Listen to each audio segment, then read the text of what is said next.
Yeah? Oh, wait. You said Todd. I thought you called me Kristoff. Which sometimes people do. It happens. But, I don't know. I've also, well, obviously, the Twitter name kind of spoils it now. That just feels obvious, but some people have called me Topher on occasion. Yeah. My friend Anna calls me that sometimes. What'd you say? Alright. Are we good? Yeah, okay. Does it sound wonderful? Yeah, it sounds beautiful. I mean, yeah, that sounds fine. Flare joke go fish. Oh, it's fucking sick.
Alright.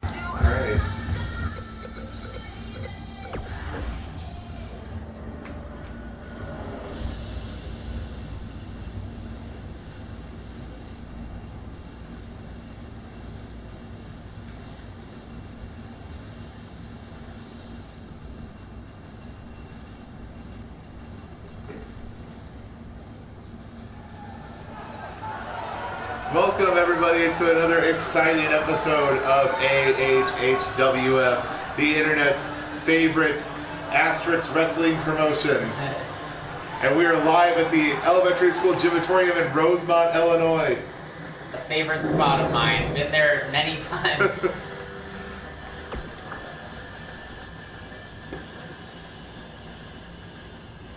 And gonna kick off the evening hearing from the fiery half of Love Type Connection. Yeah, someone who loves Rosemont, Illinois more than most, I'd say.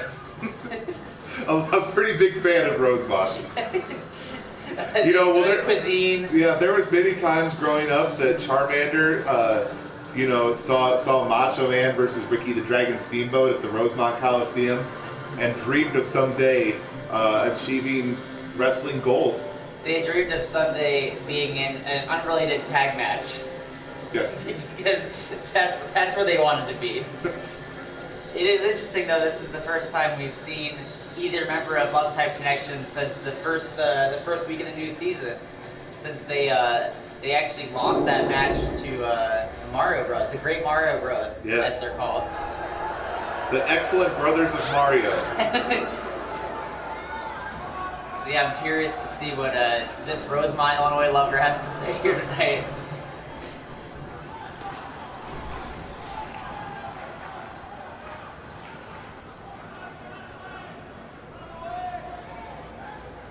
Charmander letting us know that if they had it their way, they'd be out here with Squirtle, but Squirtle wanted to push them in the right direction and encourage them to get over their fear of public speaking alone. So, you know, I always love to see relationships taking those kinds of steps with each other. Yeah. That's a loving partner to kind of kick you off into the deep end like that.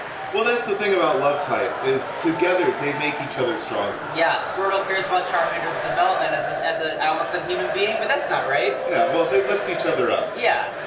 And Charmander saying also they took some time away from the spotlight from the ring to kind of reassess and regroup as a team after Charmander was beating themselves up about the mistake that caused them to lose that match to the excellent brothers of Mario. And they're back and ready to give it another shot. They're not beating themselves up anymore. They and Squirtle looking forward to whoever they end up facing next week at All In to defend their tag team titles. And they're excited to see. They've been watching the competition, and they don't really approve of the nasty way that the feuds unfolded between the Mario Bros and the Turtles. But they're looking forward to seeing which team is going to come out on top tonight, and they hope that that'll put a stop to the name calling and the violence. Definitely a very impressive series of matches we've seen between the TMET and the Great Mario Brothers. Yeah. And yeah, so it'll be really interesting to see who comes out as #1 contender later tonight. Yeah, and it is interesting how, you have total opposite ends of the spectrum here with a team like Love Type, who are all about friendship and care and friendly competition with good spirit, versus the Mario Bros and the Eldritch Turtles, in trying to prove they should challenge them, have been downright despicable with each other, insinuating like familial murders and beating each other up with steel steps. Yeah, but at the same time, those Mario Brothers, all about family.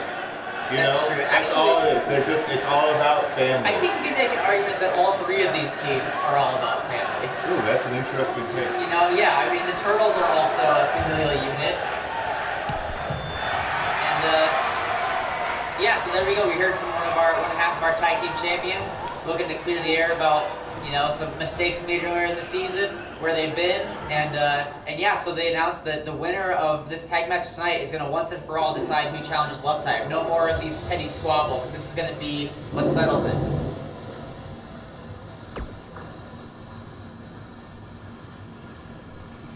And up next we have our first match of the night this will be one of the final qualifying matches that we will have here leading into All In for the Money in the Bank ladder match. And we have, I don't know, have we seen Batgirl before? Has Batgirl made an appearance on our program before? I think she might have been in a match or two, but I really couldn't tell you.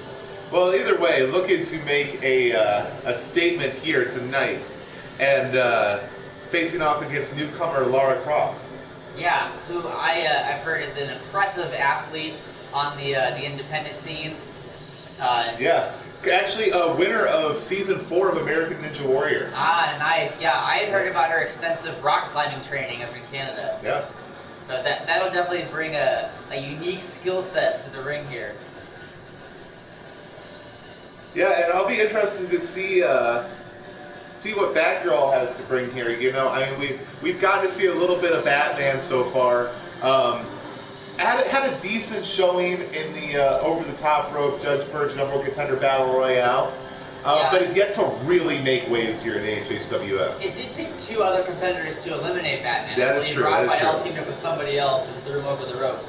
Yeah, so Batman coming out here to support Batgirl in this quest to, you know, I mean, eventually the end of the road here is becoming the HHWF Women's Champion, taking on Judy Hopps and winning that belt.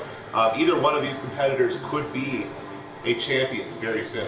Yeah, but in order to get to that point, they're going to have to get through each other and a hellacious ladder match with 7 other competitors. So yeah. I'm excited to see who's got what it takes to go through all that. Let's bring them out here.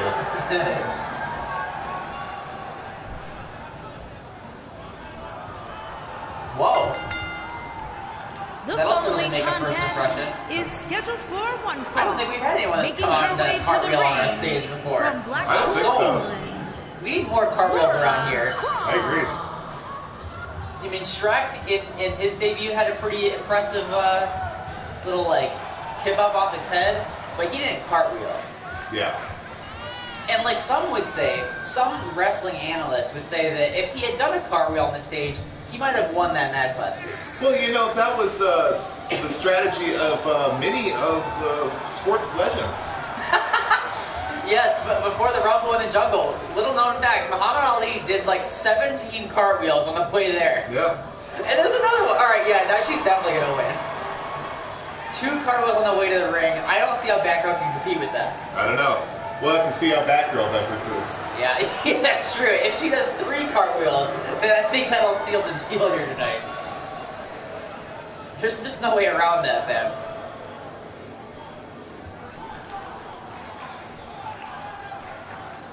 Now, I was gonna point out that Lara Croft might have a distinct battle advantage in that she's very used to being shot at and all kinds of other really intense fighting situations. But Batgirl's also no stranger to gunfire and all kinds of situations like that. They've both been shot at quite a bit, maybe more than anyone else on the roster. And trained in hand-to-hand combat as well. Batgirl is. Yeah, and trained by Batman, nonetheless. Who trained Lara Croft? I don't know. Her dad, maybe? Maybe. I don't even know his name. Is it Alan? Alan Croft? I don't know. I'm trying to remember that movie from like 2002. Could be anybody. Yeah, really good. You're so money. The dollar sign. Interesting choice by Batgirl to wrestle in a hood. I think that's a new one for us here in HHWF. Although, well, that gives you a little bit of cushion if there's any strikes to the side of the head. Now I'm questioning like what hoodies you're wearing that make you feel like you can take a punch to the side of the head better because you're wearing it. Some high quality hoodies, I can tell you that. That's true. You're going to the Old Navy, you're going to the TJ Maxx.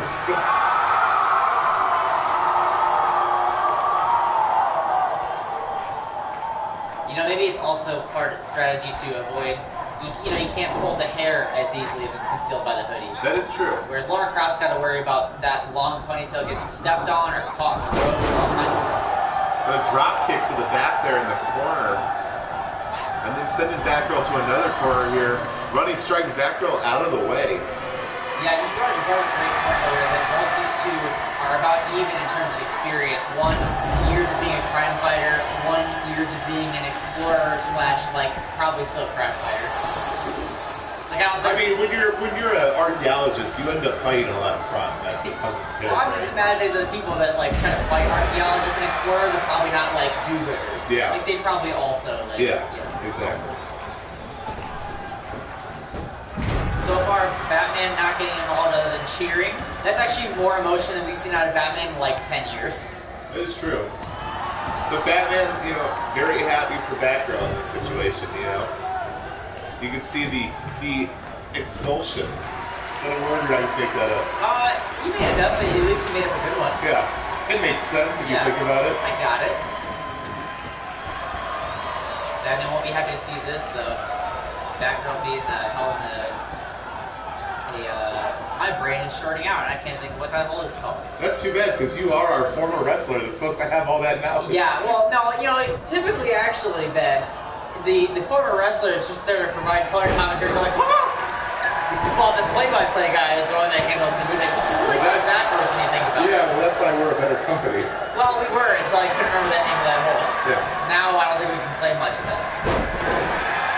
Lara Croft sleeping the leg. I think so far, I'm not going to count Batgirl out, especially after last week we saw quite a few comebacks, especially in the women's qualifiers. But it's looking like Lara Croft might be the better of the two here tonight so far. Well, and you got to think with Lara Croft's upper body strength, a lot of the training, rock climbing. You got to think that if they get into that Money in the Bank ladder match, that could be a huge advantage for them. You know what? We're back to being a better wrestling company, Ben, because that was an excellent commentary point. Batgirl a minute ago took out Lara Croft's legs with a basement drop kick, sent her to the outside of the apron. And Batgirl going flying.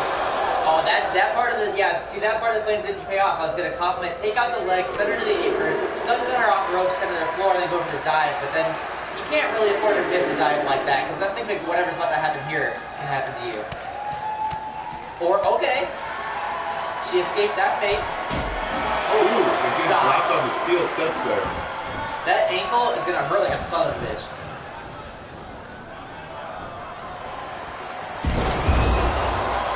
Big baddie to baddie suplex. Like that one? Yeah, I did. That's what I'm here for as a former wrestler. To be able to call out moves like that.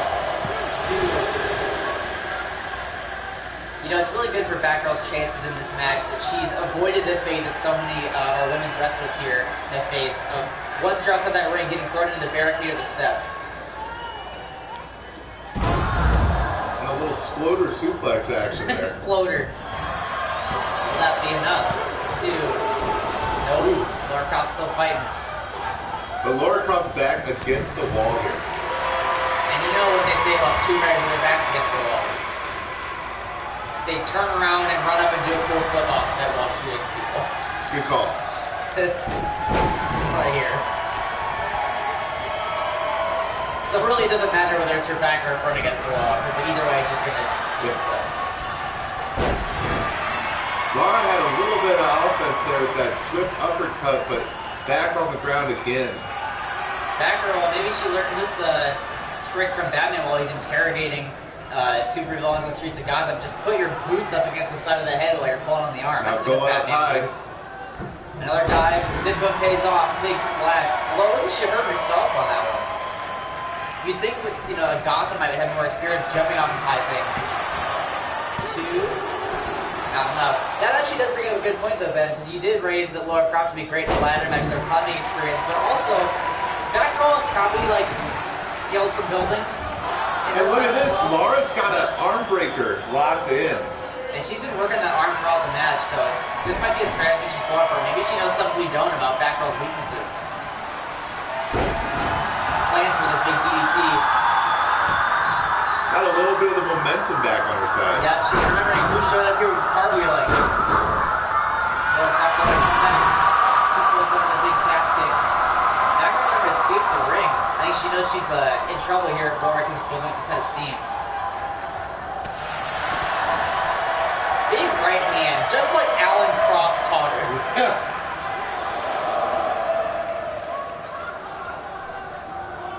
And probably don't want Batman to interfere. You probably respect that he's letting you do it on your own. I also respect that, unlike Michelangelo of the Eldritch Turtles, Batman's not making his presence known in this match. He's letting Batgirl fight. And turnbuckle sploder suplex. Yeah. And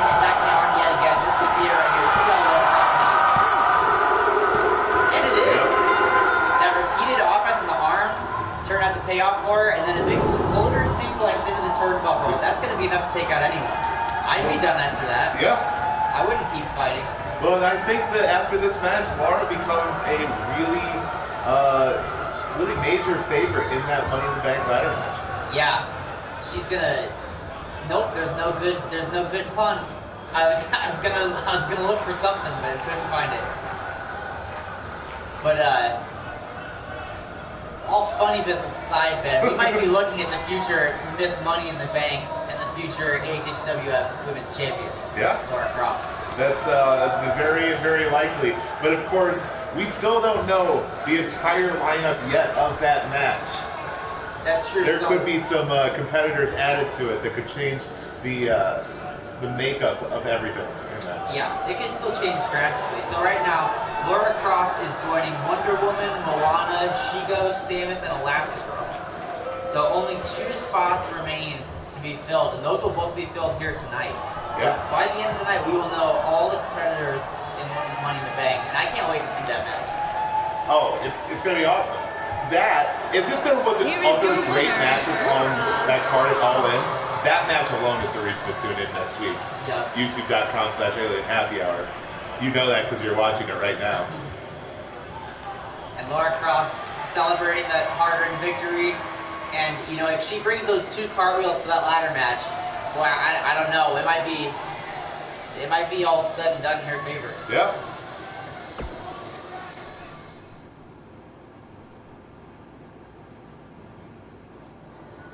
And speaking of that ladder match, the second to last qualifier taking place right here. We've got Green Page. Oh, it's my mistake. That's Gamora versus Zelda.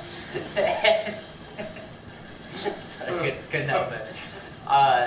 Gamora being accompanied by Drax, fellow Guardian of the Galaxy, and Zelda being accompanied by that boy. Yeah. Definitely interesting. You know, it's. I think both their names are Zelda. I've heard that. If I remember correctly, I think that's how this works. I've been to a convention or 2 in my time, and I do think that's the general consensus. So, all right, who's your favorite in this one? I'm gonna go with the obvious pick is maybe Gamora, because she's more of like an aggressive person. She's maybe got more fight experience, but I think Zelda is gonna show off her element of the Triforce with wisdom here. I think she's gonna overcome Gamora's brute ferocity. Yeah, that's some really good insight there. But you know, there's only so much that that wisdom can play into a wrestling match. You know, when you got Gamora, one of the strongest fighters in the galaxy here, not to mention with Drax, Destroyer of Worlds, in her corner. Is wisdom not what one of those W's in WWE stands for?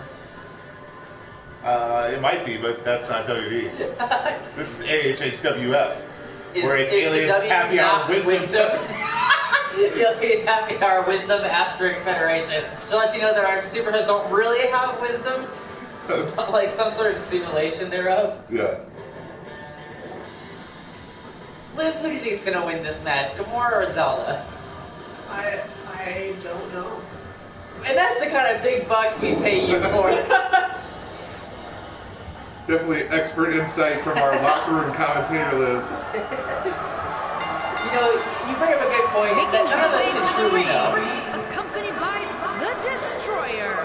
And from Gamora the looking happier to be here than I might have imagined. And I remember that she gets to do her favorite thing in the world right now, which is fight. Yeah.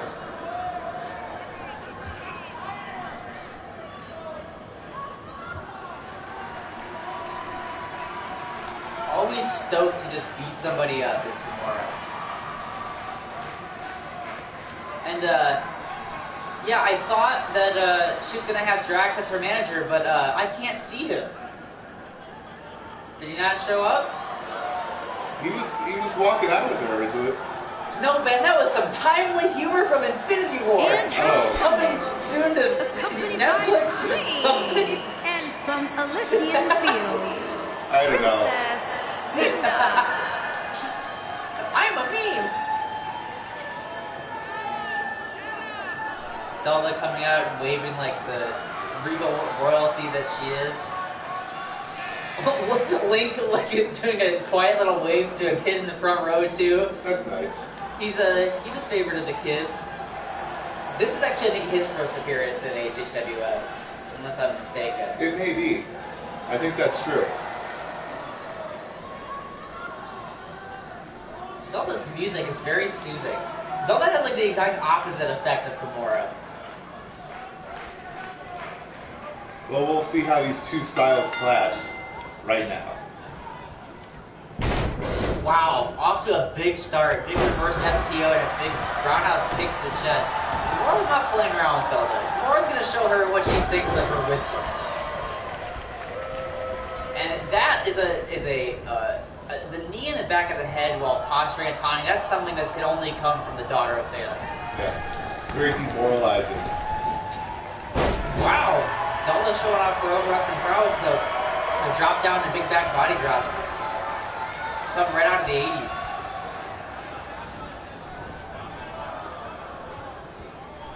Is that when her indie promotion originated also? The 80s?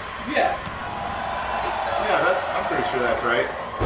So a small detail that I just took notice of, I don't know if you saw out there in the audience. Zelda rocked Gamora with the forearm, and rather than what you'd expect with Gamora's been, countless brawls in her time, she registered a kind of like surprise and pain that I was not expecting. Maybe she wasn't expecting Zelda to hit that hard either. Maybe she underestimated her opponent here tonight. I mean, that very well could be, just from what we've seen so far in this match. Zelda's shown that they're ready to throw these hands as well. Gamora ducking those hands, shooting her into the buckles, pulls onto the back of the head. And those nasty kicks to the face. You gotta wonder how many of those Zelda can withstand. Granted, it's nothing compared to what she'll feel in that ladder match if she makes it. A ladder to the face is about the only thing worse than a boot to the face.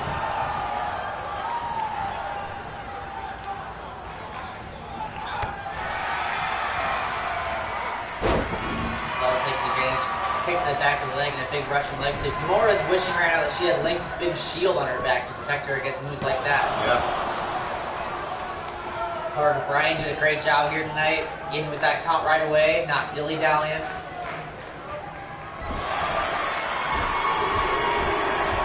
Zelda bouncing Gamora's head off that corner turnbuckle, but I've heard it said that Gamora actually does that for fun as her warm-up. Gamora's a tough cookie. See, yeah, not many competitors can take that big face plate and then pop right back up and bicycle kick their opponent. Yeah, Gamora not even phased. No. Zelda hasn't even begun to crack that shell. Big German suplex from Zelda. And that big discus clothesline attempting to crack that shell. And that taunt, Zelda gaining some confidence here. Feeling good about the amount of damage she's been able to do to I can't think. Gamora's probably got a cool nickname, but I don't know it yet.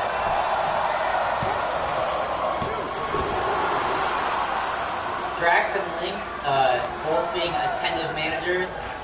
Drax cheering on Gamora in a much more restrained fashion than Batman, but enthusiastic and sort of. I'll say another big bicycle kick from Gamora. But yeah, again, you gotta be happy to see that these managers know that this match is too important to interfere in. Getting word that Gamora's notable aliases here: Requiem, the most dangerous woman in the universe, and Bambi Long. I think I'm gonna go with the most dangerous woman in the universe. All right. Well, if she keeps hitting Zelda that hard, Zelda's gonna have a Requiem to her dream. Am I right? She's gonna make her look like Bambi or whatever the fuck that last nickname was. Yeah, something like that. Zelda drawing some power from the Triforce, power from the big dropkick, but it misses. Gamora twists around, float over DDT. Link can't like the looks of that. You can see Link is trying to yell some advice to Zelda. And all he can say is, "Ah!" Which is not very helpful, all things considered. Not a great manager. Big DDT right to the cover. Gamora, oh wow. I'm enjoying seeing these two drastically different competitors give each other all they got. Yeah. I actually would love to see these two have like a best of 7 series where just this styles clash can just go on and we see these two bring the best out of each other. It would certainly be phenomenal. Oh God! A brainbuster onto the kneecap. Gotta give credit where credit's due to Zelda for surviving that. Yeah, I don't know how you even realize where you're at after a move like that, let alone have the wherewithal to kick out. And the wherewithal to counter whatever Gamora sent in there with an elbow and a big mixture of the driver. The big, did Miyamoto invent Zelda too? No, that's somebody else, isn't it? I'm getting word that... I just got word from our GM Fraser Crane that Zelda was trained by Shigeru Miyamoto. Okay, so the Miyamoto driver, not the Michinoku driver. That's all I was asking for. Okay.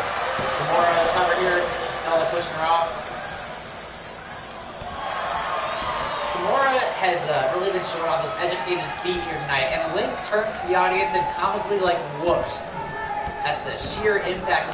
Look at this downright mean offense that Gamora is executing, stepping on Zelda's hand to keep her out of the way and stopping on it. A big basement drop kick, taking out the legs of Baby.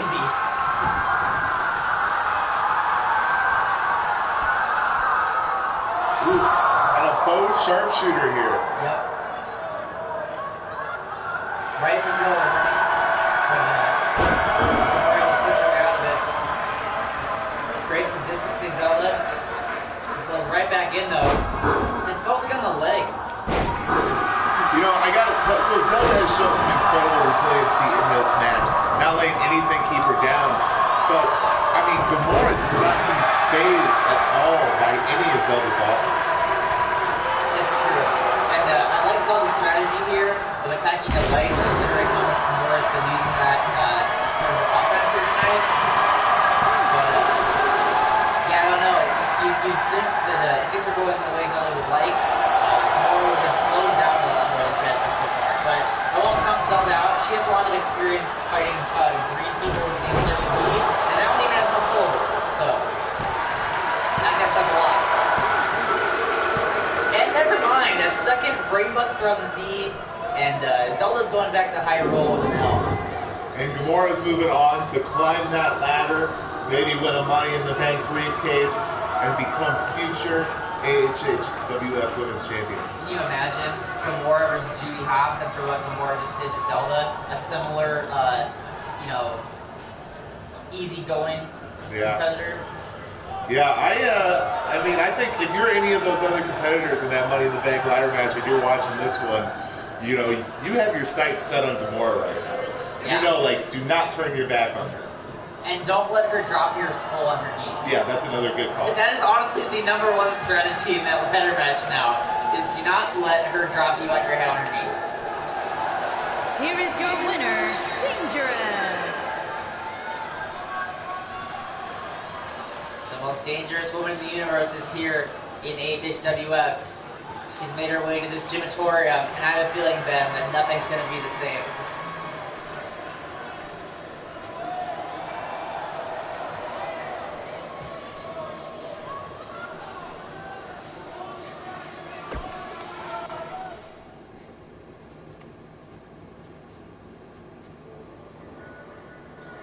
Now we're going to hear from our champion, Weird Al. Yeah, it'll be nice to see the champ. It's been a couple weeks. The titular competitor of Al in, our major show we have next week, where every title is on the line. Every damn one. Except for the AHHWF Women's Championship. Yep, almost every damn one. Every damn but one. in a way, that title is still involved in the pay-per-view. Every damn one asterisk. Yeah. But yeah, I imagine that Weird Al has a lot on his mind. He recently came off a guest spot on Game Grumps. I also saw that he's doing a bit with Adam Conover over on Adam Ruins Everything. He's everywhere. A true champion represents their company all over the media world. Well, exactly. And so we have Mr. Clean, who's challenging for the title alongside Trunks. And can you picture Mr. Clean, you know, maybe going on Adams ruins everything. That seems like something Mr. Clean would do. Mr. Clean likes to ruin everything. Yeah, that's true. He would enjoy that.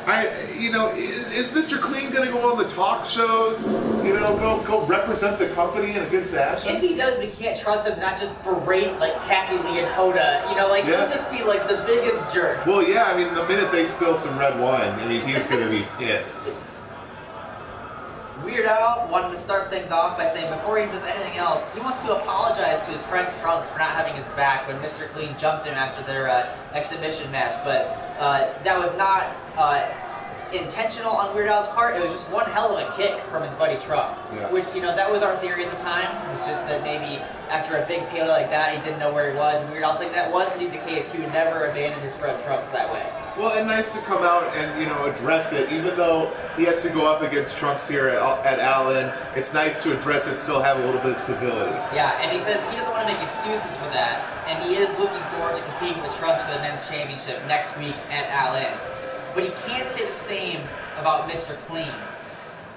Mr. Clean has been coming out here and saying a lot of things about Weird Al himself and about HHWF as a whole that our champion just can't abide. Yeah. I mean, Mr. Clean has said some awful things about the AHHWF universe, about the other competitors, things that I would just rather not repeat right now. Yeah, it's true, and Weird Al is saying, you know, as much as he's looking forward to giving a worthy competitor like Trunks a shot at the title, he really has a score to settle with Mr. Clean. And speak of the devil, speak of the ever-polished devil, here comes the biggest menace to step foot in AHWF since Lapis Lazuli left. You know, just like Satan being a fallen angel, cleanliness is near godliness, and Mr. Clean making his way to the ring. It's true, the blinding light of the arrogance of Mr. Clean. Mr. Clean snatching up the mic.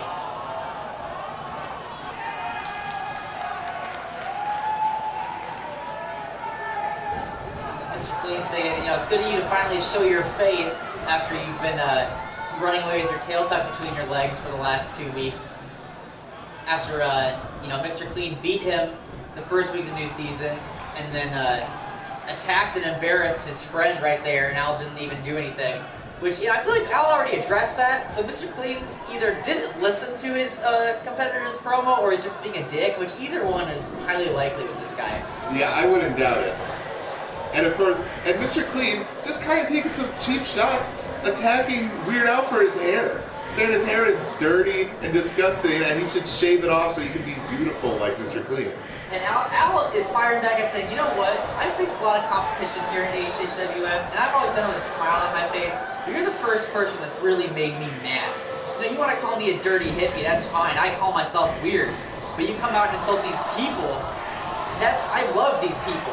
And Clean saying that if the people and the arena and the promotion as a whole they're perfectly represented by Al. They're strange, bizarre losers who don't know how to take care of themselves, who don't know how to take care of their things, who leave everything worse than they found it, and that is just something that Mr. Clean, that's the bane of his existence. I tell you, Chris, I know we're supposed to be impartial here, but I hope Weird Al uses a magic eraser on Mr. Clean, gets him out of here. Absolutely. And Weird Al talking again about how much the people of HHWF mean to him. You know, he calls himself weird, and Mr. Clean wants this promotion to be a polished, clean place. But Weird Al likes it weird. He likes that this place is a place for misfits, people from all over the world to come compete and be themselves. And he likes that our fans are the same way, and he would not sacrifice that for the world. And Mr. Clean saying that Mr. Clean's dirty fans will not be able to help him at Allen. But Weird Al, it looks like he's taking offense to that too and saying, look, Clean, you got me all wrong. I don't have fans. I have friends. And in front of all my friends at Allen, I'm going to show you what I'm made of. I'm going to show you why I'm the HHWF champion. because I don't know if you've been paying attention, Mr. Clean, but in my time, I've almost been champion for a year, and I've beaten Saiyans and I've beaten gods. And in front of all my friends at All In, I'm gonna beat Mr. Clean.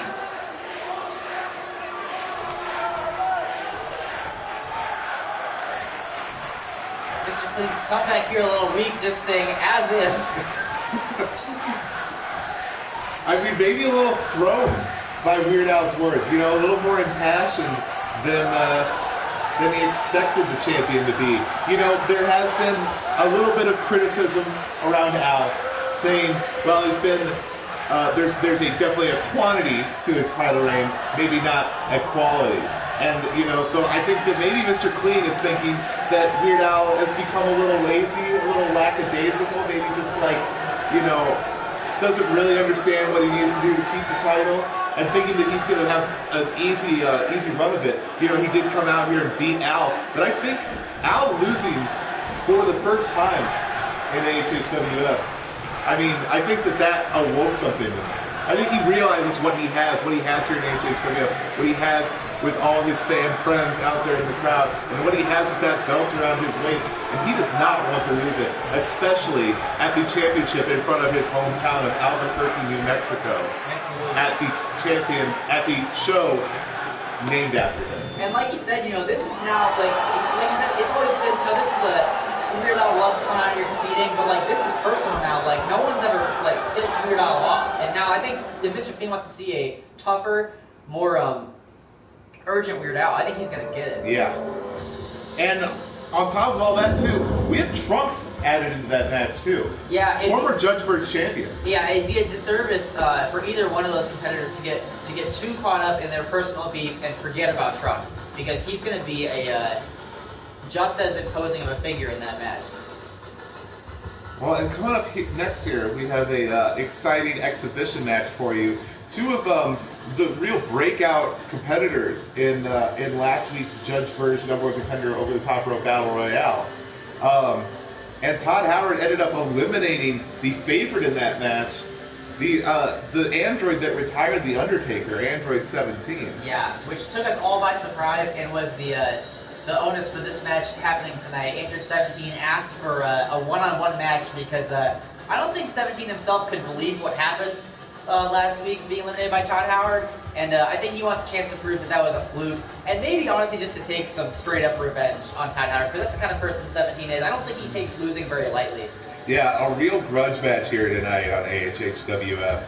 But interesting, this is going to spice things quite a bit. Todd Howard, in accepting this rematch, you know, he's real high off his performance last week. He didn't win, but I think he's feeling himself after how many people he eliminated, especially considering the quality of opponent he eliminated.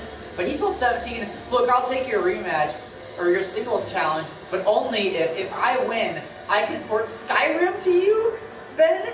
Yeah. So this is an incredibly low-stakes match for 17, and an incredibly low-stakes match for Todd Howard, and an incredibly high-stakes match for 17. All that's in it for 17 is his pride back, but what's in it for Todd Howard is like just another port for his game. Yeah. 17 could be sacrificing his existence as we know it just to prove he can beat Todd Howard. Accompanied by the Machine. Well, I mean, that just shows how hard Android 17 took that loss. The Machine. I remember coming out on the motorcycle bequeathed to him by the Undertaker after defeating him and retiring the Undertaker. Yeah, that's true. Reminding us that, you know, if he's going to be ported with Skyrim, it's not going to do without a fight. Yeah. And bringing his sister 18 as backup, I think that's a good sign. That's a good strategy here tonight. You got to wonder. I'm sure 17 told 18 not to get involved, but I kind of doubt that 18 will just let her brother be turned into yet another home for the award-winning video game. But an interesting thing that you can see there on 17's arm: never give up. That is always that's the phrase. That's the phrase that 17 says every time before they come out to the ring. And so that's why I think this is going to be an incredibly hard fight for Todd Howard that I don't think they're ready for. Absolutely. That's never give up. That phrase is key to 17's programming. That's how he beat The Undertaker. But if there's anyone more fearsome than The Undertaker, it is Bethesda's Todd Howard. And here comes the money indeed. You know, it's been a week and I still wasn't prepared to see this entrance again. The Lost Boys coat and pendant, the hairy chest, the sunglasses, the swagger. It's a lot to take in. The studded belt. It's a different Todd Howard than we've ever seen at like an E3 or a games conference. He's really letting his freak flag fly here in HHWS. Yeah. It's like, you know, to Weird Al's point, that's what this is here for. We don't begrudge any of our competitors their strange side. Although we might begrudge their desire to turn our wrestlers into video games. that might be something we should begrudge. Well, I mean, 17 agreed to it. It's true, but you gotta wonder, Ben, is 17 in the right mindset to even agree to that kind of match? You know, he's seeing red right now. If you came off the biggest accomplishment of maybe anyone in the whole company of retiring The Undertaker, and some loser video game developer throws you over the top rope, oh my god, Todd Howard taking it right to 17. You can tell how badly he wants another vessel for Skyrim. And you know what, Ben, I think, you know, as much as it's a great point that you pointed out, 17 wearing that slogan, never give up on his arm, you also got to pay attention to Todd Howard's shirt declaring that he's got kids. And look at this, 17 treating Todd Howard much the same he did last week of throwing him outside of the ring. 17 showing him, look, this battle royal could have gone very differently. I can throw you over the top of the seasons, you can throw me over the top. Yeah, definitely sending a message. Now, I have a question for you here, Chris. Yes. How do you play Skyrim on Android 17? Well, I think that the tips of the fingers can maybe be certain buttons. 17 would be hands out his palm to you. And maybe you wiggle the thing as a joystick. Okay. I'm not certain, but that's really, I'm no game developer, Ben. I'm a former wrestler and commentator myself. I don't know. You might have to ask Todd Howard in a post-match interview. But hopefully it'll be a hypothetical question and not a practical question. Because I don't think any of us, look, like again, we're supposed to be unbiased. I don't think any of us want this fate for 17. I don't think any of us want to see this happen. I mean, it would really be, oh, how the mighty have fallen story if the android that retired The Undertaker became essentially a mobile phone. That would just be downright tragic. But like I was getting at, Todd Howard motivated presumably by the fact that he has kids. You know, and that's the thing about these capitalists is that, you know, I appreciate that maybe they want to give their kids a good life, but Skyrim's a wildly successful game that's already been on like 17 systems. You don't need to port a living being. You don't need to port it to a living being to make that much more money. And you know, maybe I'm making assumptions. Maybe it's not about the money. Maybe it's just about wanting to push science to its limit. Maybe Todd Howard's a curious explorer that wants to see what's possible. But I gotta think that the money, based on his entrance music, is a factor. Well, I don't. I mean, you know, I don't think you can doubt that. I mean, it's definitely a factor. But you know, I don't know. I just keep going back to like, I don't understand why 17 wouldn't try to put some stakes in Todd Howard's corner. You know, like, why? I mean, is it really just that 17 wants to defeat Todd Howard that bad? Is Android 17 really that upset about this, about the way that they were eliminated from that match, that they're willing to risk it all, to risk, I mean, what you have to assume would be their singles career. Well, I mean, I don't know how you're going to compete in this ring when you're just a video game. I mean, sorry, that's no matter, I apologize. But, I think that your answer is in that wild dance that 17 just did over the fallen body of Todd Howard. I think, yeah, 17 is an unbridled rage. I think if you watch 17's career over the years like I have, I think it makes total sense. And luckily, he's still in the game here, kicking out after that crossbody from Todd Howard. And I also am remiss to point out, oh, big counter. So last week in that Battle Royal, Todd Howard was hitting that big spine buster, I think on Nick Wilde, but 17 had it scouted, popped up into the air when Todd threw him and just hit that big DDT. Oh, but Todd Howard had him scouted, went for a spear between the ropes and just kicked him right in the head. Definitely two people who have read the strategy guide. The Brady Street Games strategy guide. Brian looking for a good position to check and make sure 17's shoulders are indeed down, and luckily they are not.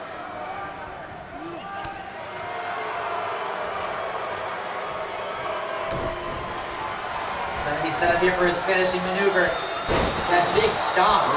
He could get his revenge here. That's gotta be the count. Will 17.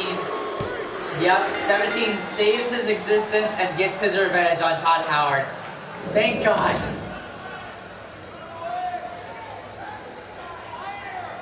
Here we see that big kick out face plant maneuver.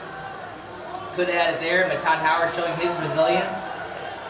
You know, Todd Howard, obviously he opened our eyes last week in that Battle Royal with how well he did. I'm going to say here too tonight that I don't approve of his goals, but as far as his execution, Todd Howard is surprisingly effective in the ring. Yeah, I mean, I really would not have guessed it. Looking at, there's not a lot of, you know, there's not a huge in-ring background, you know, is what I'm trying to get at. And so it's interesting to see Todd Howard come out here and really just, I mean, have an incredible arsenal of moves, be able to hold their own with the android that retired The Undertaker. Definitely impressive. And you gotta wonder if you know, they could be looking for somebody else to port Skyrim. Here is your winner. Yeah, you know, there's only so many robots on the roster that I think it might be possible with, but you never know with that Todd Howard. He's you know, and actually, I think it's you know, I hope you're right, Ben, that this means that he'll take his sights off 17. But you truly never know. I just hope that Todd Howard recognizes, like, look, you tried, you got beat, and just look at your, like, commendable, recognizable skills, and just, like, you know, just try to win a title like a normal person.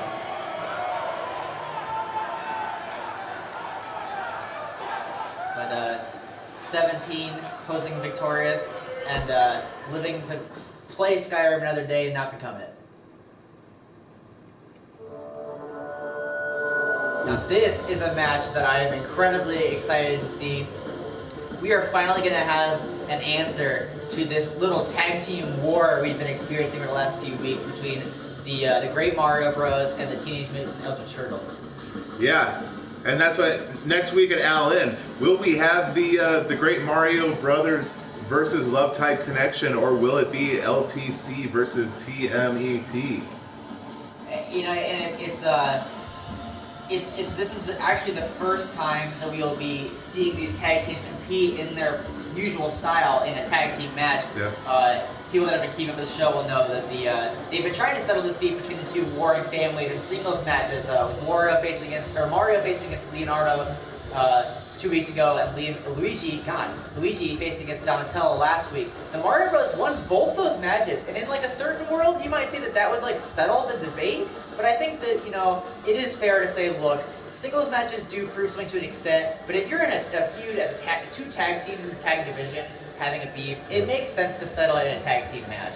Well, and that's the thing, is the Turtles say that none of that matters. In the grand scheme of things, they deserve this title shot. They deserve a rematch because according to them, they are the rightful holders of those tag titles. Yep. If you're just joining us, remembering back to Extreme Rules, where both a turtle and a Pokemon went through the table at the around the exact world, same as time. you've been calling it. Yeah, and that's, I mean, and so in those situations, a lot of times you give it to the champion's advantage. But the Turtles saying that that's not how things should work, saying that they deserve another shot at that title, and well, the Mario Bros. Saying that they actually have straight up clean victory one-on-one against Love Type Connection. They're the actual rightful #1 contenders. So I guess it's going to get settled tonight. Yeah, and I don't think either of these teams would ever admit it or be this gracious, but it's nice of our champions Love Type to award these two teams like an opportunity to secure that #1 contendership, because like, you know, that was on them. Like, Fraser Crane didn't make them do that. Love Type wanted to say, look, we see you all, like, 6 of you fighting to try to challenge us. Like, we want to give you an opportunity to make that a reality and not just keep this senseless blood feud going. And what's going to become very obvious here in a minute is that much like last week when Luigi challenged Donatello, all 4 turtles will be present, despite only a fraction of the group competing. And like last week, you know, Michelangelo got involved at ringside, unfortunately, pulling poor Brian out of the ring to interrupt the count. So you gotta expect more of that, unfortunately. But also now, you know, it's a similar but different scenario to have 4-on-2 and to not have Mario simply serving as a manager. Because now there are 2 Mario Bros that have to focus purely on competing, but then 2 turtles that can just look for openings to kind of cheat the system. And Leonardo the Ninja. God, it never gets any easier than watching these 4 enter the arena this way. Definitely, maybe the scariest entrance. It sends chills down your spine and nightmarish visions into your brain where you'll never be able to pry them out. It just makes you think of the saddest times in your life. The times you were most down, most afraid. That's what these 4 gods inspired.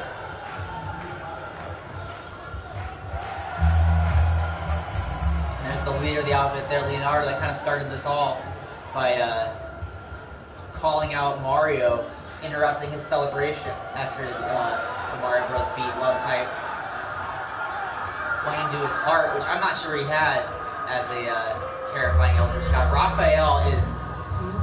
I don't know which one. Ben, who do you think is the scariest of the bunch here? Because, like, while, like, Leonardo's, like, you know, like, the cunning leader of this faction of gods, Raphael just freaks me out with that he just lets loose that energy. Yeah. And, yeah, that's a little terrifying. Well, and I gotta say that I think it might be Michelangelo. You gotta watch out for the quiet ones. That's true. And here we are, the Judge Bird shaping Luigi and his brother Mario. 22 pounds. Fun fact, Mario kicked off the very first episode of Baby WF. He's been here since the very beginning. And he's had a lot of different phases of his career. You know, he had like a brief feud with Sonic. He beat Beast for the Judge Bridge Championship, then lost it and was involved in a big series of matches with his brother to try to regain it. And now he's teaming with his brother as a tag team. Yeah, and you know, so obviously these 2 trying to get tag gold here at Allen next week. But is this going to be difficult for them when Luigi is doing double duty? Yeah, I think it's really going to come down to when Fraser Crane selects which match will come first. Because I think Luigi's going to drastically change strategy, whether he's facing the Trash Man first or the Eldritch or Love Type connection, if he wins. If they win here tonight. And yeah, that's the thing that you gotta wonder, like, is Luigi even thinking about that match with Trash Man? You know, I could forgive a competitor for only looking at the threat right in front of you when that threat looks like that. Yeah. Well, and that could work in Trash Man's advantage if maybe Luigi's overlooking him a little bit. Definitely an underdog in that over the top rope battle royale number contender match last week. And you know, maybe Luigi going, okay, I know I can beat the Trash Man, so let's focus on the Turtles, and then I'll just take care of business when that match comes. Absolutely. So here we are tonight, number 1 contendership action. Who is going to Allen next week to challenge Love Type Connection for the Movie Club Tag Team titles? Will it be the exquisite Mario Brothers, or will it be the Teenage Mutant Eldritch Gods?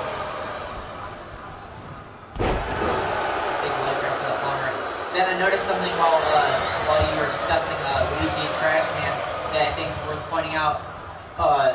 While Donatello was executing a crucifix pin on Mario, Leonardo was facing the crowd and just doing kind of a gesture, like a come here gesture, and you gotta wonder, could the Turtles become even more powerful if they can seduce others to their cause? Can they turn members of our audience into members of their cult here? I mean, they have godly powers, so I don't think it's unbelievable that they could seduce members of our audience into joining their cult. That's a scary thought. I'd like to see, I like to look out into our audience and see smiling faces. I don't want to see those faces disappear. And Liz, who do you think's gonna win this match between the Turtle Gods and the Mario Bros? I mean, I'm just saying that I think I could maybe be seduced by the turtles. Oh no, see, we're losing one already to these monsters. What is it about these guys that appeals to you, Liz? What, you know, I think that, you know, I get, they're pretty cool. I can understand how their powers are impressive, but I think they're just plain evil. So what do you see in them that I don't? I mean, they're turtles. That's true, I do like turtles. Turtles are cute and fun. But what about when they don't have faces? What about when they've sacrificed their faces for godlike abilities? I mean, then you just kind of imagine what their face might be like. I don't think it has to be so scary. I think they're assuming the worst of these turtles. You are much more optimistic than I, but I'm happy to have your analysis here in the last minute. Now, leader of the Turtles, Leonardo, doing some work on the Judge Bridge champion Luigi here. Stopping on the arms. Now, it's a strategy that worked out earlier in the night. Lara Croft attacking Batgirl's arm. And how awful would it have been for Luigi if Raphael had come away with that number 1 contender spot for the Judge Bridge Championship? God, and had to confront the Turtles twice? Yeah, twice in one night. Yeah, that's not a pleasant thought. The Mario Bros working together here. Jump off from Luigi, and an elbow drop to that shell for Mario. I think he's got those pads on. Blocking that punch and turning on his own. Taking that pound down the big clothesline.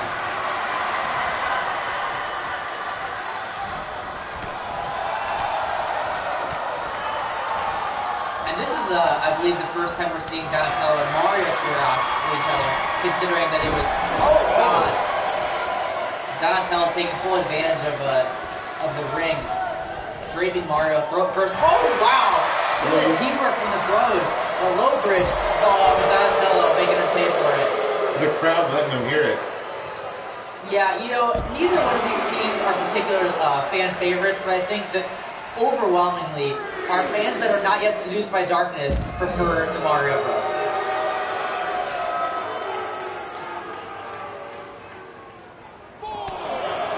Look at Mario turn around. There are 2 giant turtle gods right behind you. Oh my god, they're advancing on it. Ben, what's gonna happen? We need Luigi or the referee to save Mario. Looks like they're backing off for the time being, but the clock running out. Yeah, Mario actually won his match against Leonardo 2 weeks ago by using the count out. Donatello leaving to get the tag. Leonardo coming back in. Yeah, you gotta imagine Leonardo has some pent-up frustration against Mario for beating him. But that gets cut off with a big rock bottom from Mario. A big block bottom. There it is. I knew there'd be a good Mario point in there somewhere. The block bottom. And here you go. One of Mario's signature moves, so long, Gabe Bowser. Throwing Leonardo back to his corner.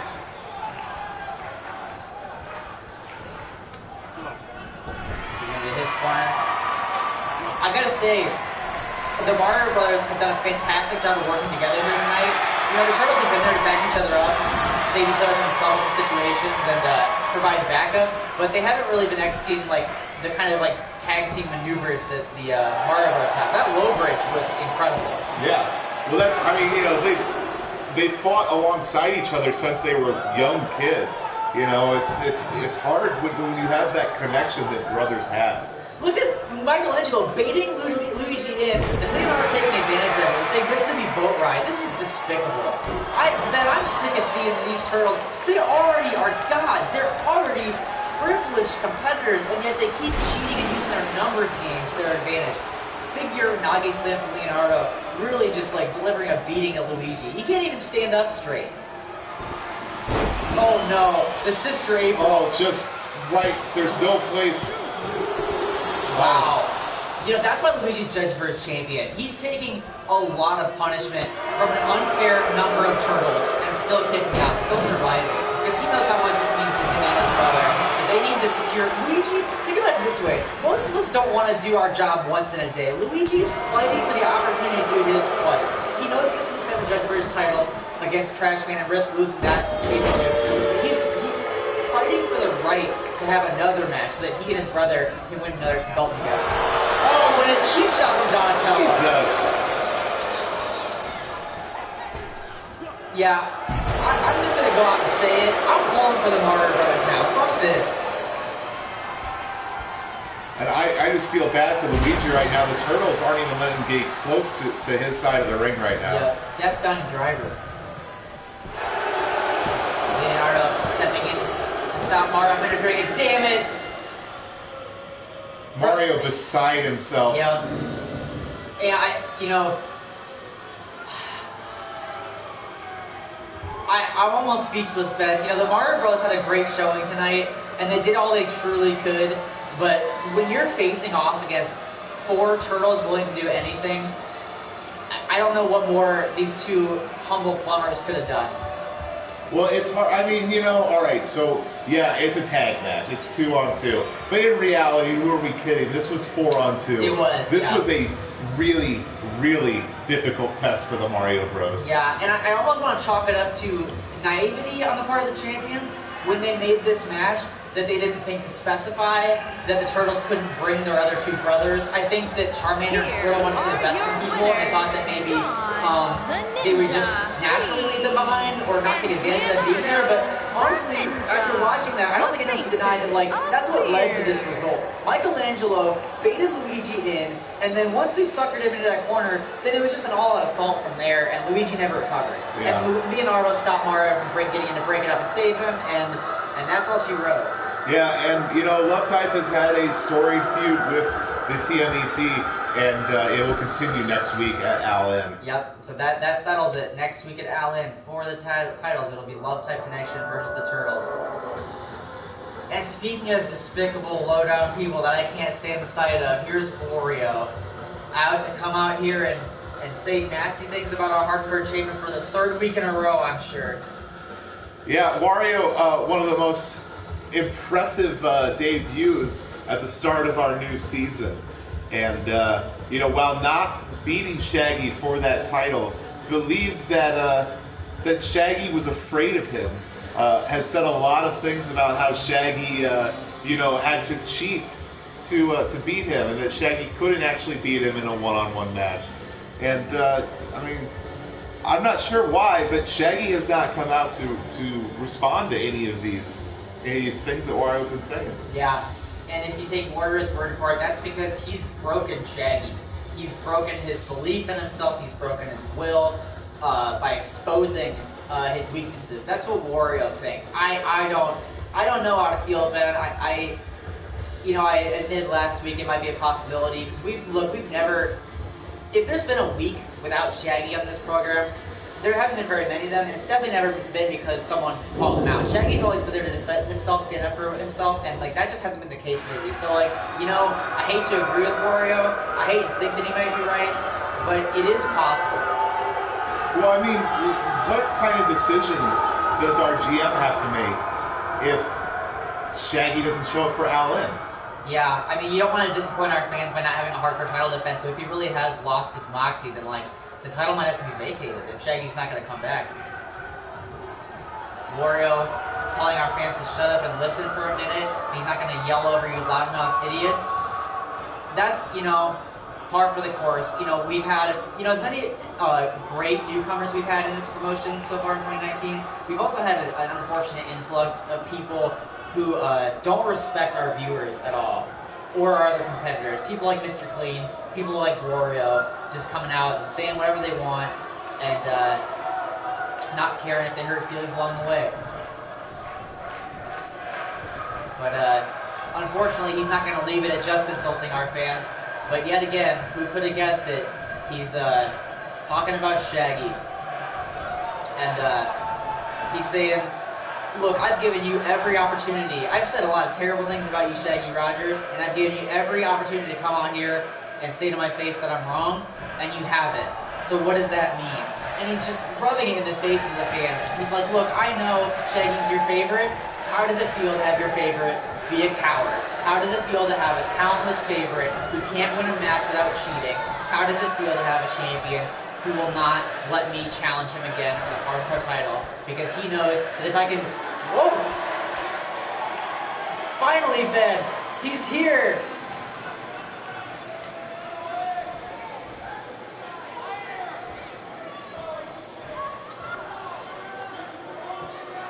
can't believe that I gave up hope for a second, Ben. This is so affirming. Your faith has been rewarded. Our hardcore champion, Shaggy Rogers, is back. Our resident Scooby Snack is ready to shut the trap of Wario. Fucking finally. Shaggy coming out and letting us know he's saying sorry to his fans that he hasn't been out here, but he actually has to say that Wario has some points. That after the way that match went, Shaggy himself did have to wonder after the things Wario said, why did I bend the rules after challenging Wario to a match outside of the hardcore limitations? Is it because it's just a habit, or is it because I was doubting myself? And I had to take the time to really think about that. And I think that's really like brave and admirable of Shaggy to admit, especially someone like Wario, who, you know, as we can see right now, is just crowing about it, about the fact that Shaggy's saying he wasn't entirely wrong. Yeah, it's rare that we see a champion, especially a hardcore champion, open up like that. You know, really like show the soft underbelly, if you will. I think it's part of why we love Shaggy so much, that we relate to him. He's one of us. He's a person with weaknesses, but that will overcome those weaknesses any day to be a champion. And he's saying, you know, or I've had some tough time to think, even though I know what you're doing, and you're saying a bunch of stuff that really doesn't pertain to anything, because I gave you a title shot and you lost, so you're really not owed anything, and I see that you're trying to sow some seeds of personal beef between us, so that I'll give you another one. But I actually am willing to give you another shot at the hardcore title. You say you came out here and said I never give people one-on-one rematches. I'll let you be the first. I'm wise to your tricks, but I'll still do it, because that's the kind of champion that I want to be. I had multiple weeks to sit and think about who I am, who I want to be, and who I'm not. And I don't know yet if I'm a person that can transcend the hardcore division and be a clean technical wrestler. But Zoinks, man, we're gonna find out. Because at All In, I'm giving you another shot. So it's time to fucking buckle up. It's gonna be you and me, Wario versus Shaggy Rogers for the losing big hardcore title at All In. And Wario said that he was glad that Shaggy decided to finally, you know, act like a man and give him a rematch. And he's saying that it's about time that Shaggy acted like a champion. He has all he's ever done his entire time as champion is run away. And he says that everybody knows that Fred is the real leader of the mystery team, that Fred should be the hardcore champion, and that Wario would rather face Fred in this match. Look, again, we know what Wario is doing here. Wario has clearly been doing some homework on Shaggy's history and knows, and those are things that Shaggy's friend Fred said to his face here a couple months ago here in this very arena. Shaggy looking a little rattled, but I think he again has Wario scouting. He knows what he's trying to do. Shaggy accusing Wario of trying to plant personal seeds of anger in him, because he knows that that'll tempt him to break the rules, because, you know, this is going to be a rematch of their first match, meaning that it's for the hardcore title, but no hardcore rules. So Shaggy will not be able to use weapons, and he's, I think, correctly identifying that Wario's thinking if he insults Shaggy enough, that Shaggy won't be able to hold his temper back, and he'll hit him with a chair or some other weapon. And now Wario is trying to add a little that fire again, saying Shaggy will have to run back to his stupid dog when this is all said and done. Yeah. Well, and Shaggy looking like he's not afraid to play a little mind games with Wario too, saying that, like, if you want to talk about being the lesser version of somebody else, well, you could just look at the guys who were fighting in that last match and see that you are the reject of the Mario family. They don't have anything to do with you. And you think you're going to come out here and get in my head. Wow, look at Wario. Look at, just like the typical schoolyard bully, the second Shaggy stands up to him, Wario falls apart. He doesn't know what to say. His body language is totally different. I gotta say that it's a joy to see Shaggy back, to see him destroy Wario verbally after 3 weeks of Wario doing the same to him with no him being able to stand up for himself. And I gotta say, I can't wait to see this rematch, a by-the-books match for the hardcore title between Shaggy and Wario. Yeah, it's gonna be something. It's just another amazing match on that All In card next week. my basically entire life is funneling up to that event. And speaking of events, here we are tonight, the last match of the evening, our main event, the final qualifier for the Women's Money in the Bank ladder match at Allen. It is Lola Bunny, who had an impressive debut 3 weeks ago against the current champion Judy Hopps and the former champion X23. So this is just, even without the stakes involved with this going on to the ladder match, this would be an interesting matchup. Yeah. The former champion versus a newcomer who came pretty close to beating the current champion. Yeah, one of the only newcomers that did not get a victory on our first show back, but definitely made a huge impression. And yeah, I mean, so first match in AHHWF up against the champion Lola Bunny. Second match up against one of the fan favorites, former champion, former two-time champion, yeah, true. X23. And so, yeah, maybe not the fairest circumstances for Lola Bunny to come into the company, but definitely holding her own in these matches. I actually think this is what Lola Bunny wants. I think that if you look at her posture, even in that pre-match graphic we saw, she wasn't even looking at the camera. I think she wants to cut a different path through this company. I think that she wants to take on the hardest road possible to show that she's got the stuff. But here we go. The phenomenal entrance of one of our greatest women's competitors here in the company. Something straight out of the nightmares of the Eldritch Turtles. The entrance of the former two-time HHWF Women's Champion, Lara, aka X23.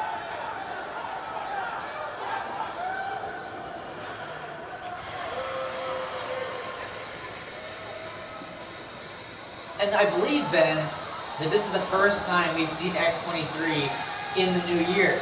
So these fans are extremely happy to see one of their favorites back in action here tonight. Yeah, I mean it's exciting. It's been weird to have a season without X23 so far, yeah. And it's great that we're going to see X23 back in competition again. Could be moving on to the Money in the Bank ladder match, and then back on top as the HHWF Women's Champion. Yeah, I think that, you know, as much as she has no personal issue with Judy Hopps, X23 and Judy Hopps are friends, I think she would making her way to the ring from wherever she was. Yeah, well, it's nothing personal, but X23 wants to be a champion. That's the reason X23 is here. If you're not here to be a champion, then why even show up? Yeah, I mean, like, if you're not here to be a champion, what are you here to do? Port Skyrim to someone? Yeah. That's just weird. Like, it makes more sense to want to climb the mountain and win a belt. I mean, I don't know. I guess, like, you know, to each their own. Maybe Todd Howard's got enough belts. Yeah, that could be too. Something different. I mean, you saw that studded belt on his entrance. That's true. You know, when you got one of those, X23 soaking it up, and the fans posing along with her. She's ready to take on this this newcomer and bulldoze her way into that ladder match so that she can go right back to where she's always belonged here, quite frankly, the title picture.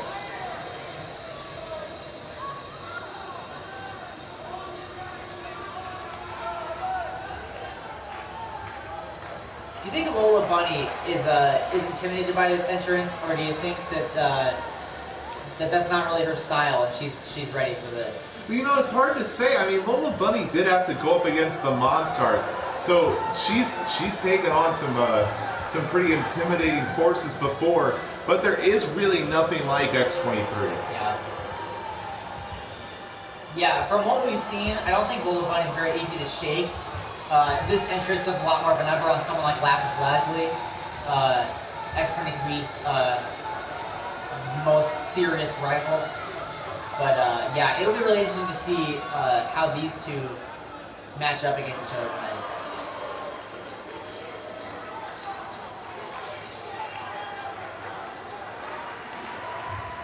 And yeah, Lola not looking too phased, coming out, And her dancing. From New York. At drill, I'll never get over that. I keep forgetting. That's something. Lola blowing kisses to the crowd. which I gotta think is kind of like sarcastic, because I think that she has to know she's going into this not their favorite choice to win this. X23, maybe, I think X23 and Judy Hopps are probably the audience's favorites in the women's division, and I think Lola Bunny knows that she's not the one everyone's pulling for here tonight. She's just gonna win anyway, and I think that one that Kiss the Audience is showing that she knows that and she doesn't care. Yeah, well, I mean, both matches that Lola's been in now, she's been fighting against fan favorites. Yeah. And, I think it's just kind of become business as usual for her, where she's going to be the one that gets booed. Yeah, she has no problem naming herself the villain. And so here we go, the final match. Oh, Wow. and X23 coming out really strong there. X23's had a long off season between Extreme Rules and now, and she's fresh and ready to go, clearly. Just running right in and diving with a tornado DDT. Tossing Lola to the center of the ring, climbing up. This is where Laura's at home with that big drop kick off the corner.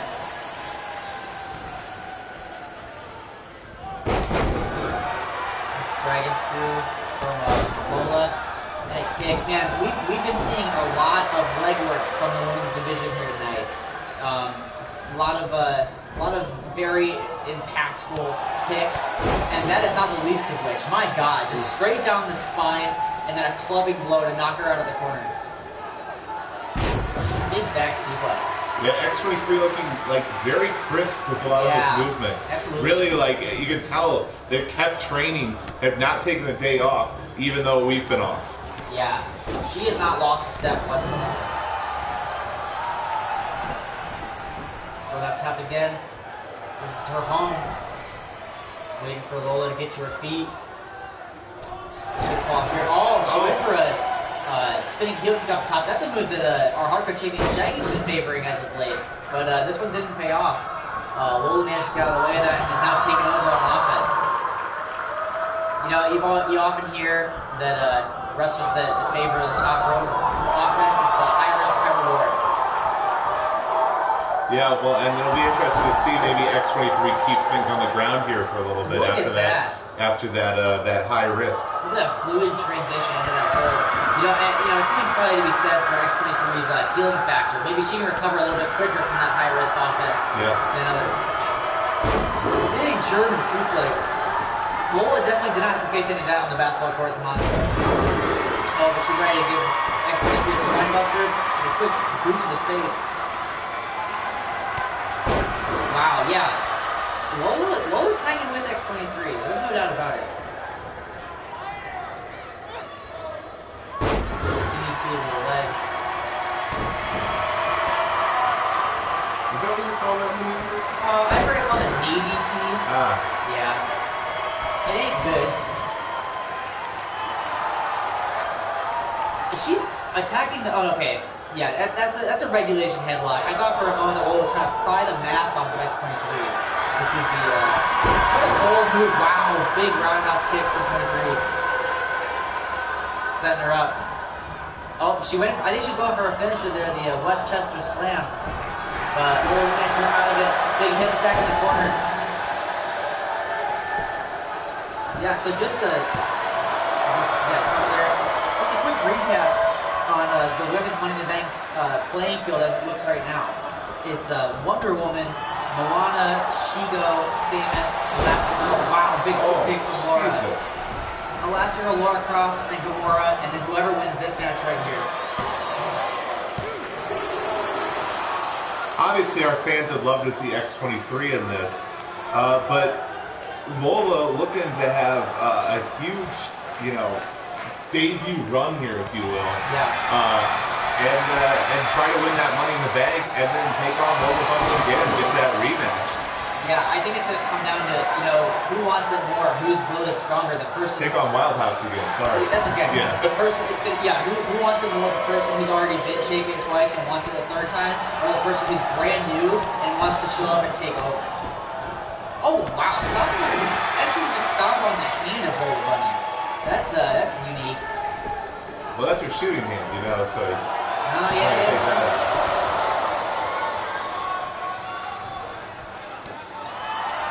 And knees to the back. Yeah, Laura's maybe softening up that back for the West Coast for Slam. Big, oh my god, look at the torque on that Dragon Sleeper. Lola, you know, no one would call her if she tapped out, but there she goes, proving her mettle as a competitor. Shooting X-Ring on the ropes. Big one area.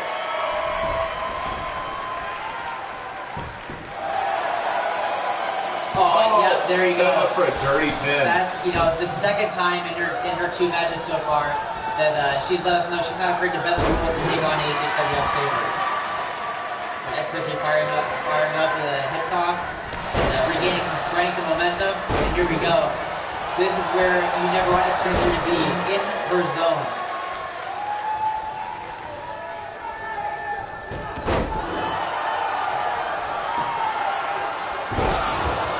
Oh wow, big reverse SCO to a Koji clutch. Actually, it's like a variation of a Koji clutch with just the head scissors off. X23 twisting out of it.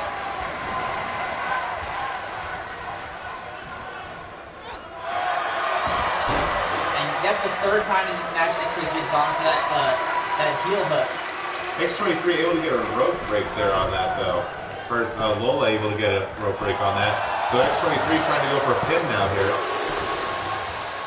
Yeah, I think maybe too little, too late. Yeah, I mean, I think that might have been more of an effort to make Lola expend the energy to kick out than think she actually beat her. TNT in the chat asking if we saw that Vicky Guerrero was terrible. I did not. X is coming 23 different ways to beat Lola. Please like and subscribe for more quality content like this. That's pretty good. And she's got her in the clutch. It's a variation of the sleeper. Fuck yes. Lola setting up. Oh! Super great. You hear the impact of that kick? It echoed around the gymatorium here. Wow. Oh my god, and wow. Lola Bunny just beat X23 and is punching her ticket to the ladder match. I was just about to ask our super fan TNT who we thought was going to win this, but it's too late. Lola Bunny has honestly shocked the world by beating X23 here tonight. That is the last thing I expected. When I saw this main event on there. You know, I thought Lola could have a good effort and demonstrate why she's going to be around for a long time to come. I'll be honest, I did not think she was going to beat X23.